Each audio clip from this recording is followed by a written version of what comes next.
तो राजस्थान में जयपुर की दो सीटें बहुत खास हैं, जयपुर शहर और जयपुर देहात की।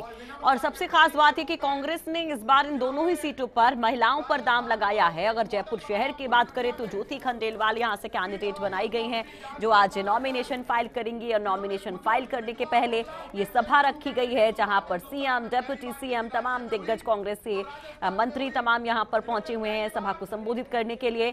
और अभी सचिन पायलट, जो कि पीसीसी चीफ भी है, उन्होंने कहा कि जिस तरह से सरकार ने सत्ता में आते ही जो वादे पूरे किए हैं, उससे एक बहुत अच्छा मैसेज जनता के बीच में है। और बीजेपी पर हमला भी किया कि वो सिर्फ बड़ी बड़ी बातें कहते हैं, जुमलेबाज वो सरकार है। अब देखिए, अब मुख्यमंत्री जा रहे हैं सभा को संबोधित करने।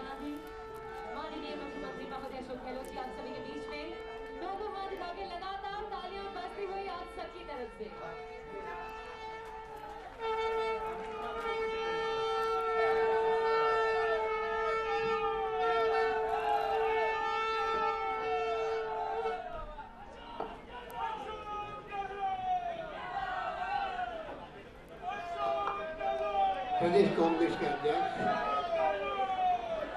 हमारे डिप्टी सीएम साहब सचिन पायलट जी, एआईसीसी के सेक्रेटरी प्रभारी राजस्थान देवेंद्र बंसल जी, हमारे वरिष्ठ नेता प्रभारी जयपुर धारीवाल साहब, शांति धारीवाल साहब, बीडी कल्ला साहब, कैंपेन कमेटी चेयरमैन स्वास्थ्य मंत्री रघु शर्मा जी, प्रताप सिंह खाचरेवाल जी, महेश जोशी जी, अशकली डॉक्टर साहब, रबीन खान साहब, अमीन कागजी जी, आदरणीय श्रीमती गंगा देवी जी विधायक, हमारे नए साथी घनश्याम तिवारी जी, बेकिशोर शर्मा जी, ज्योति खंडेलवाल जी, विष्णु लाटा जी, श्रीमती अर्चना शर्मा जी, पुष्पेंद्र भारद्वाज जी, सीताराम जी अग्रवाल, बहुत लंबी लिस्ट है। और यहाँ राजाराम जी मिल बैठे हुए हैं, कटना साहब, रोहित बोरा जी, सुरेश मिश्रा जी, घनश्याम मेहर जी, अजीरुद्दीन जी आजाद, वीरेंद्र पूनिया जी, निजाम कुरैशी जी, वीरेंद्र पूनिया जी, रीता सिंह जी, हमारे मंच उपस्थित बुजुर्गों, भाइयों और बहनों, नौजवान साथियों, आज जयपुर में आप सबसे मिलने का एक विशेष अवसर पे मौका मिल रहा है। चुनाव के बारे में मेरे पूर्व वक्ताओं ने आपको कहा, आप सबकी सलाह से, आपकी भावनाओं को देखते हुए, हम सबकी सलाह से हमारे कांग्रेस अध्यक्ष राहुल गांधी जी ने यहाँ से पूर्व महापौर ज्योति खंडेलवाल जी को कांग्रेस का उम्मीदवार घोषित किया। ज्योति खंडेलवाल आपके लिए नई नहीं है, वो मेयर रही थी सीधे चुनाव के अंदर। उस वक्त भी आपका भरपूर आशीर्वाद मिला, सहयोग मिला, समर्थन मिला और वो कामयाब हुई। लंबे अरसे बाद, 30-35 साल के बाद में जयपुर में नगर निगम में हमारा कब्जा हो सका था। वो आप सब आपके आशीर्वाद का परिणाम था। 5 साल ज्योति खंडेलवाल तो रही मेयर, धारीवाल ही रहे मंत्री यूडीएच के, एलएसजी के।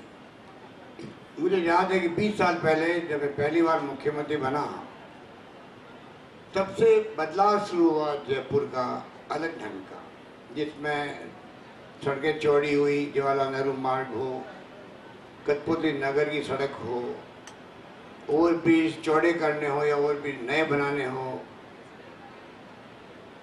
अंडरपास बनने हो, गुजर की थड़ी वाला हो या टनल बनी हो घाट की गुड़ी पर, जो कुछ भी उस पर शुरू किया था, अभी तक पिछली गवर्नमेंट तक हमने कोई कसर नहीं छोड़ी थी। बरामदे खाली करने की बात में तो आप सब लोगों को गर्व हुआ था कि बरामदे भी खाली हो गई, कल्पना नहीं थी किसी को। इस प्रकार से कांग्रेस शासन ने ही, चाहे आजादी के बाद में जो कुछ जयपुर दिख रहा है आज अपने को, आजादी पहले तो क्या था जयपुर, बुजुर्गों को मालूम है, नई पीढ़ी को नहीं मालूम। आजादी के बाद में जयपुर का जो स्वरूप निखर के आया है, वो कांग्रेस की देन है। उसी रूप में आज जयपुर पूरे देश के अंदर अपनी अलग लोकप्रियता रखता है। हर व्यक्ति की इच्छा करती है मैं जयपुर जरूर जाऊं, राजस्थान जरूर जाऊं। बड़े बड़े चाहे जयपुर हो, उदयपुर हो, जोधपुर हो, जैसलमेर हो और भी शेखावटी हो, हर जिले के अंदर यहाँ टूरिज्म को लेके भी बहुत बड़ी संभावना बनी रहती है। तो राजस्थान की अलग पहचान बन चुकी है देश के अंदर। और राजस्थान आज आपको मालूम होना चाहिए कि एरिया की दृष्टि से देश का सबसे बड़ा राज्य बन गया जब से छत्तीसगढ़ अलग हुआ मध्य प्रदेश से। उसी के अनुरूप यहाँ की सरकार ने काम किया और क्या नहीं किया। यहाँ पर जो कुछ दिख रहा है जयपुर में वो कांग्रेस ने किया। वसुंधरा जी ने क्या किया? हमारे कामों के चौराहे पर एक तो सजावट करी, मूर्तियां लगाई, श्रृंगार किया कि भाई ये जयपुर में चौराहे पे किस किस की मूर्ति लगी हुई है, वो बनी हुई थी आयरन की। या और बीच के अंदर मांडे ने मांडे बार बार मिटते रहे, मानते गए, मिटते रहे, मानते रहे। ये तो मैंने देखा। पर जिस रूप में पिछली बार भी उनको वक्त मिला ही नहीं काम करने का, ललित मोदी ने पूरा वक्त, वसुंधरा के पूरा ललित मोदी ने ही वक्त ले लिया, काम करने नहीं दिया। वो लंदन बैठे हुए हैं। कितने आरोप लगे थे उनके ऊपर, कोई सोच सकता था?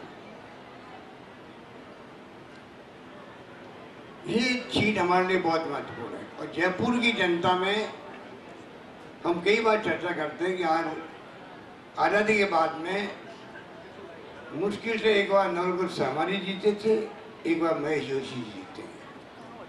ऐसा क्या कसूर किया कांग्रेस ने भाई कि जयपुर की जनता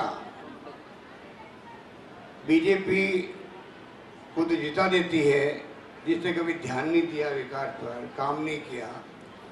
और कांग्रेस का क्या कसूर है जिसने हमेशा यहाँ के लोगों ने प्यार किया, स्नेह किया, विश्वास किया, सुख दुख में साथ निभाया हर मुख्यमंत्री ने, तब भी आपने साथ नहीं दिया। इस बार आपकी वापस परीक्षा है। पिछली बार तो मोदी जी ने झूठ बोल करके, जुमले बोल करके अच्छे दिन आएंगे, अब तक लोग इंतजार करेंगे अच्छे दिन कैसे होते हैं, कब आएंगे। पूरा 5 साल निकल रहा हूँ, उनकी पोल खुल चुकी है। पर आपको मैं अपील करूंगा कि इस बार वापस आप कैसे कांग्रेस को कामयाब करें। जो कार्यकर्ता बैठे हुए हैं यहाँ पर, हमारी बहनें बहुत आई है, सबको मैं अपील करूंगा कि आप लोग अगर संकल्प लेके जाएं, चुनाव जब जीता जाता है जब खुद के मन में जीतने की लालसा भी हो, आत्मविश्वास भी हो और संकल्प भी हो। मुझे यकीन है कि इस बार वापिस बारी कांग्रेस की है। चुनाव आ रहे हैं, चुनाव आएंगे, बाद में वापस आएंगे, नगर निगम के आएंगे चुनाव, पंचायतों के आएंगे, नगर निगम के अंदर वापस सरकार बनते हमने कह दिया है। चुनाव सीधे होंगे, पहले की तरह डायरेक्ट चुनाव होंगे वापस। तो कृपा करके आप जो है इस बार को कमी नहीं रखें, आप रिकॉर्ड बनाएं। मिशन 25 का नारा दिया है, प्रदेश कांग्रेस कमेटी ने दिया, हमने दिया, सबने मिलकर दिया है। राजस्थान भर में माहौल कांग्रेस पक्ष में है, सरकार बने हुए 3 महीने हुए हैं। आप लोग मौन लगाओगे इस बार और एक बार कड़ी से कड़ी जुड़ेगी आपकी, तो दिल्ली की पंचायत में जब आवाज उठेगी तो राजस्थान गवर्नमेंट को इमदाद ज़्यादा मिलेगी। पैरवी करने वाले हमारे लोग होने चाहिए वहाँ। मोदी जी के जुमले तो बहुत हो चुके हैं, पर देश के अंदर लोकतंत्र खतरे के अंदर है। चिंता इस बात की है, लोकतंत्र खतरे में है, संविधान खतरे में है। और पॉलिटिकल पार्टी कहती है विपक्ष की, तो उसमें कोई दम होता है। और जिस प्रकार मोदी जी झूठे वादे कर रहे हैं, अभी भी चुनाव लड़ा जाता है। राहुल गांधी जी कहते हैं हमारी कोई अदावत नहीं है, मोदी जी से नहीं है, आरएसएस से नहीं है, बीजेपी से नहीं है। वो अपनी बात कहें, हम अपनी बात कहें। हम नीतियों के, कार्यक्रमों के, सिद्धांतों के आधार पर बात करना चाहते हैं। तो आप क्या करना चाहोगे पब्लिक के लिए? आपकी उपलब्धि क्या बताओ आप देश को? 5 साल की उपलब्धि क्या है? देखा जोगा दो जनता के माई बाप वो बैठे हैं, वो तय करते कौन सरकार बनाएगा। हम अपनी बात कहेंगे, फिर जनता फैसला करे। तो मोदी जी जानबूझ कर, क्योंकि पूरी तरह नाकाम हो गए, तो वो पुराने वादों को भूल गए। उनका मैनिफेस्टो सिफर है, पुराने वादों का जिक्र ही नहीं है, ना रोजगार का है, ना काले धन का, ना किसी का है, और गुमराह करने का काम करते हैं हिंदुत्व के नाम पर। क्या हम लोग हिंदू नहीं यहाँ बैठे हुए? राष्ट्र प्रेम की बात करते हैं, क्या राष्ट्र प्रेमी हम लोग नहीं हैं? इस प्रकार आप ध्रुवीकरण करके चुनाव जीतना चाहते हो, वो चालें इस बार चलने वाले नहीं। जनता आपकी चालों को समझ चुकी है। आप असत्य बोलते हो, झूठे वादे करते हो, जुमले बोलते हो, जनता में आप पूरी तरह एक्सपोर्ट हो चुके हो। और तो राहुल गांधी जी बार बार पूछते हैं, जो राष्ट्रीय पार्टी के अध्यक्ष हैं, कि भाई आप ये बताओ, राफेल जो है शानदार विमान है, लड़ाकू विमान, हमने हमारे वक्त में टेंडर करके 2 कंपनी आई थी, राफेल को हमने चयन किया, 526 करोड़ उसकी कीमत थी, सरकार बदल गई, या तो टेंडर कैंसिल होता। जैसे कोई सड़क का टेंडर बनता है, नया टेंडर करना पड़ता है, वापस करना हो तो, अगर रेट बढ़ानी हो तो। इनको पूछो, 526 करोड़ का लड़ाकू विमान सरकार बदलते ही बिना टेंडर कैंसिल किए हुए, बिना नया टेंडर खोले हुए आपने 1660 करोड़ में कैसे खरीद लिया? तो जवाब नहीं देने आज तक।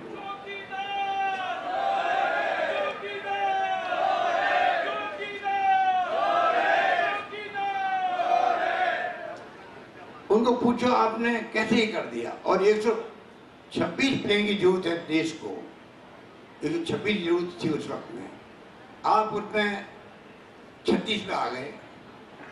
प्रक्रिया डिफेंस मिनिस्ट्री अडॉप्ट कर रही थी, आपने क्या कारण, पीएमओ ने खुद ने खरीदने की नई प्रक्रिया पैरेलल शुरू कर दी। इसलिए सुप्रीम कोर्ट ने कल कहा कि हम इसकी जांच करेंगे। झटका लगा सरकार को कल, तो जितनी बात की उतनी कम है इनके बारे में। मैं आपसे अपील करना चाहूँगा, ये देश की तकदीर का फैसला करेगा, लोकतंत्र को बचाने का चुनाव है। मोदी जी वापस प्रधानमंत्री बन गए, अभी तो छापे पड़ रहे हैं, इतना धन इकट्ठा किया नोटबंदी के बाद में कि हमारी गवर्नमेंट आएगी यूपीए की। हम तो चाहेंगे कि नोटबंदी की भी जांच हो कि कितना बड़ा घोटाला इसके अंदर किया गया, पूरा देश को बर्बाद कर दिया। मजदूर घर बैठ गए, धंधे बंद हो गए, चौपट हो गए व्यापारियों के, नौकरी निकाल दिया गया है अपने कर्मचारियों को अधिकांश फैक्ट्रियों ने। ना ब्लैक मनी खत्म हुई, ना कमर टूटी नक्सलवाद की, ना आतंकवाद खत्म हुआ जिसके लिए कहा गया था। ट्रकें भर भर के पैसा जा रहा है बीजेपी के कैंडिडेट के पास में, ऑफिसर बन रहे पूरे देश के अंदर, 56 ऑफिस बन गए यूपी के अंदर। आप बताइए ये पैसा कहाँ से आ रहा है? और हमारे लोगों पे छापे डाल रहे हैं। जैसे मोदी जी को पूछो, आपकी सरकार में आपके बीजेपी के लोगों के कहीं छापा पड़ा? वो क्या दूध के धुले हुए लोग हैं? क्या बीजेपी ने, आरएसएस ने बड़े बड़े कड़ाव लगाए होंगे, दूध भर करके उनमें डुबाया होगा नेताओं को, फिर निकाला होगा दूध से धुले हुए हैं ये लोग? क्या हो रहा देश के अंदर? मजाक बना रखी है। एआईसीसी का जो अकाउंटेंट है हमारा, 40 साल से हम देख रहे हैं उसको, उसके घर पे छापा डाल दिया। ऐसा माहौल ये घनश्याम तिवारी जी जानते हैं। जब इन्होंने पार्टी छोड़ी तो इनको कहना पड़ा, ये तो जेल गए हुए इमरजेंसी के अंदर। इमरजेंसी से खतरनाक स्थिति देश में बन चुकी है, इमरजेंसी से खतरनाक स्थिति इनके शब्दों के अंदर। इन्होंने क्या कहा, अमित शाह और वसुंधरा जी यहाँ की संपत्तियों को लूटने का काम कर रहे हैं। जो 50 साल से, बचपन से 6-7 साल की उम्र से आरएसएस का कार्यकर्ता बना हो, उस पर क्या बीती होगी। मैंने उस दिन भी कहा था रामलीला मैदान के अंदर, क्या बीती होगी ये सोचते हुए कि मैं इस पार्टी को छोड़ रहा हूँ जहाँ की सरकार है उनकी, प्रधानमंत्री का बैठा हुआ है, भारत सरकार इनकी, राजस्थान सरकार इनकी, तब भी आदमी पार्टी छोड़ने की बात करता रहा, आवाज उठाता रहा यहाँ के लोगों की। क्या बीती होगी उसके ऊपर? ये आरएसएस वाले बड़ी बड़ी बातें करते, चाल चरित्र चेहरे की। क्या आपने घनश्याम तिवारी को न्याय दिलवाया? आपने नहीं दिलवाया, किसी ने नहीं दिलवाया। इसलिए वो मजबूरी के अंदर पार्टी छोड़ कर गया। इतनी बहुत हालत खराब है देश के अंदर।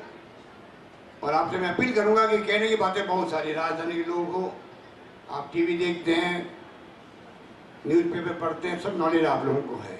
और टीवी वाले हमारे जो है साथी, ये बहुत मेहनत करते हैं, हमारे जो यहाँ पर संवाददाता है, पर इतना दबाव है इनके मालिकों पर, इनके संपादकों पर, इनके एंकर पर, ये सच्चाई नहीं दिखा पा रहे, ये झूठ दिखाते हैं। मोदी मोदी मोदी इतना भर बैठा हुआ है। कहीं इनकम टैक्स आ जाएगी, कहीं सीबीआई छापा डाल देंगे, ईडी वाला आ जाएंगे। ये लोकतंत्र में ऐसा संभव है?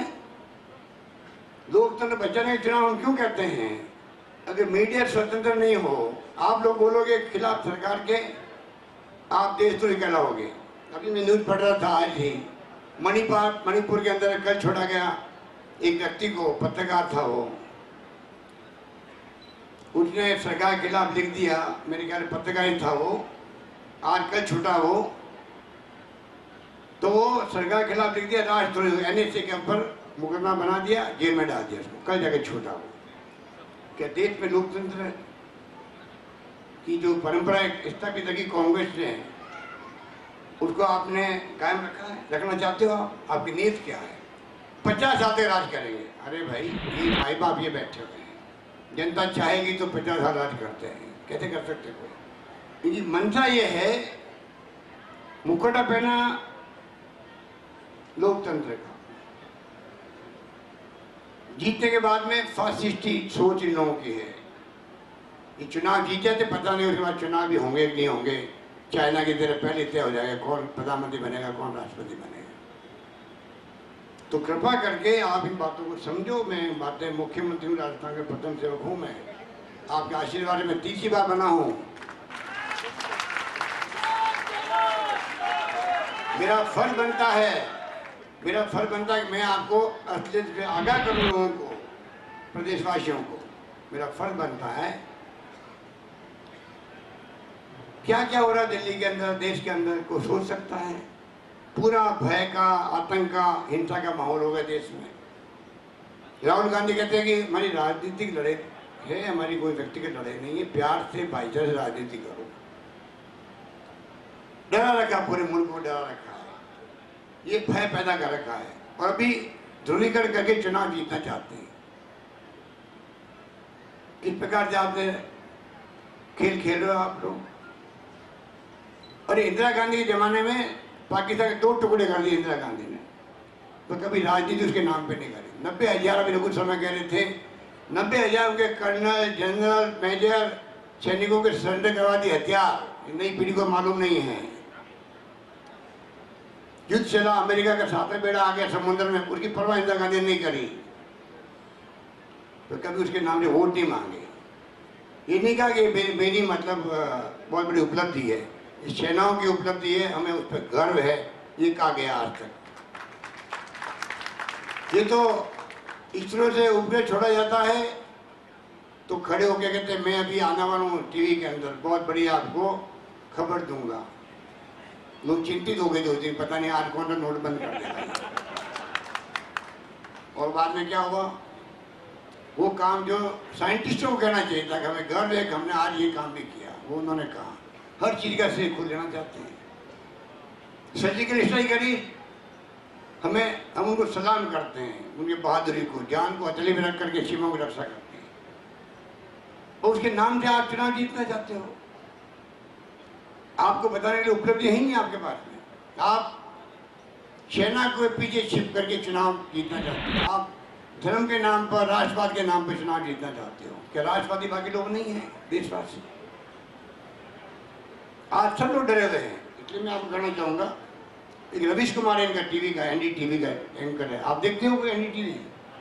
कोई देखते हैं? हाथ खड़ा करो, कौन देखते हैं? ओ बताइए आप।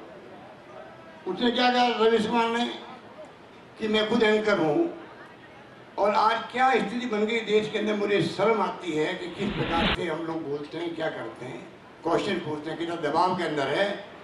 और उन्हें अपील करी 2 महीने तक देशवासियों को टीवी देखना बंद कर देना चाहिए। बताइए, ये स्थिति है। ये कोई मामूली बात नहीं है। एंकर बोल रहा देशवासियों के लिए 2 महीने टीवी जो हम चलाते हैं वो बंद कर दो, वरना आप गुमराह हो जाओगे कि देख देख करके कि मोदी को वोट नहीं दे दो गलतफहमी के अंदर। इसलिए कृपा करके ज्योति खंडेलवाल, जिसको आप देख चुके, उनका व्यक्तित्व, उनका कर्तव्य देख चुके हो, ये संघर्षशील महिला है, आपके बीच में रहेगी हमेशा, सुख दुख में साथी बनेगी, आपकी पैरवी करेगी, जयपुर क्षेत्र की विकास में भागीदार बनेगी और दिल्ली की पंचायत में जयपुर की आवाज को बुलंद करेगी। ये जमानत देने के लिए हम सब यहाँ पर इकट्ठे हुए हैं।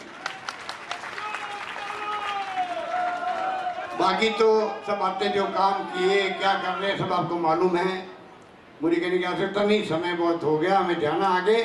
आप सब पता रहे, उसके लिए धन्यवाद। पर आपको मैं मार्मिक अपील करूंगा, आप सब लोग संकल्प लेके जाएं और ऑटो क्षेत्र में आप लोग इस प्रकार से काम करें योजना में तरीके से हम लोग कामयाब हो। धन्यवाद। जय हिंद। धन्यवाद। बहुत बहुत धन्यवाद माननीय मुख्यमंत्री महोदय, आपने अपने ऊर्जावान शब्दों से इस पैनल को और भी ऊर्जावान कर दिया है। यही सकारात्मक सोच आज यहाँ से लेकर जयपुर शहर। तो आपने देखा यहाँ पर किस तरह से एक बार फिर से मुख्यमंत्री अशोक गहलोत ने केंद्र की बीजेपी सरकार पर जमकर हमले किए और ज्योति खंडेलवाल के लिए लोगों से अपील की कि ज्यादा से ज्यादा वोट दें, ज्योति खंडेलवाल को, उनको विजयी बनाएं। और अब इसके बाद ज्योति खंडेलवाल नॉमिनेशन फाइल करेंगी। देखिए यहाँ पर हाथ जोड़कर एक चेन कड़ी बना करके ये अपील की जा रही है।